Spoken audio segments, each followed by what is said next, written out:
പ്രണയം പകയായി മാറിയപ്പോൾ തെലങ്കാനയിലെ ജാഡ്ചിർലിയിൽ പൊലിഞ്ഞത് 2 മനുഷ്യജീവനുകൾ. പ്രണയാഭ്യർത്ഥന നിരസിച്ചതിന്റെ പേരിൽ 21-കാരിയെ തെരുവിൽ കഴുത്തറുത്ത് കൊലപ്പെടുത്തിയ ക്രൂരതയ്ക്ക് പിന്നാലെ പ്രതിയായ യുവാവിനെ ആൾക്കൂട്ടം തല്ലിക്കൊന്നു. ജനങ്ങൾ നിയമം കയ്യിലെടുത്തപ്പോൾ നാട് സാക്ഷിയായത് ഇരട്ട കൊലപാതകത്തിനാണ്.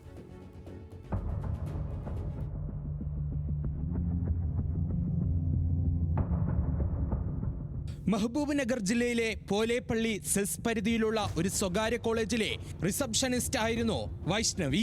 ശനിയാഴ്ച വൈകുന്നേരം 4 മണിയോടെ പതിവ് പോലെ ജോലി കഴിഞ്ഞ് വീട്ടിലേക്ക് മടങ്ങുകയായിരുന്നു.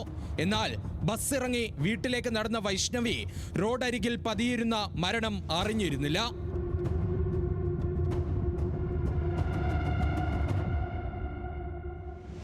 വീട്ടിലെത്തുന്നതിന് തൊട്ടു മുൻപ് തേജ എന്നയാൾ യുവതിയെ തടഞ്ഞു നിർത്തി കത്തിക്കൊണ്ട് ആക്രമിക്കുകയും ശരീരമാസകലം ഗുരുതരമായി പരിക്കേൽപ്പിക്കുകയും ചെയ്യുകയായിരുന്നു. നിലവിളി കെട്ടി ഓടിയെത്തിയ നാട്ടുകാർ കണ്ടത് ചോരയിൽ കുളിച്ചു കിടക്കുന്ന വൈഷ്ണവിയെയും ഓടി രക്ഷപ്പെടാൻ ശ്രമിക്കുന്ന തേജയുമാണ്. ആള് കൂടുന്നത് കണ്ട് ഓടിയ പ്രതിയെ കിലോമീറ്ററുകളോളം പിന്തുടർന്ന് കീഴ്പ്പെടുത്തി.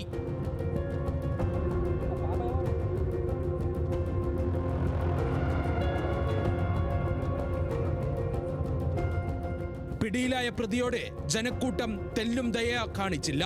തേജയുടെ കൈകാലുകൾ കയറുകൊണ്ട് കെട്ടിയിട്ട ശേഷം കല്ലുകളും മരത്തടികളും ഉപയോഗിച്ച് ക്രൂരമായി മർദ്ദിച്ചു.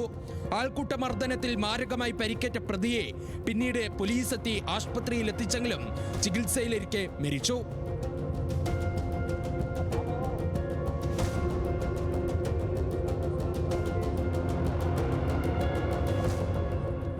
മുൻപ് ഹൈദരാബാദിൽ ഒരു സ്വകാര്യ സ്കൂളിൽ ജോലി ചെയ്യുന്നതിനിടെയാണ് വൈഷ്ണവിയും തേജയും പരിചയപ്പെടുന്നത്.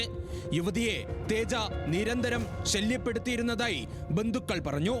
പലതവണ ഇയാൾ പ്രണയാഭ്യർത്ഥനയും നടത്തി. എന്നാൽ വൈഷ്ണവി അതെല്ലാം നിരസിച്ചു. ഇതാണ് കൊലപാതകത്തിന് കാരണമായതെന്നാണ് പോലീസിന്റെ നിഗമനം.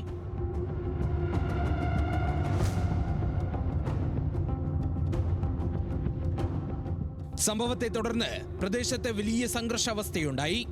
CCTV ദൃശ്യങ്ങളും മൊബൈൽ ഫോൺ രേഖകളും കേന്ദ്രീകരിച്ച് പോലീസ് അന്വേഷണം ഊർജിതമാക്കിയിട്ടുണ്ട്. National desk news Malayalam.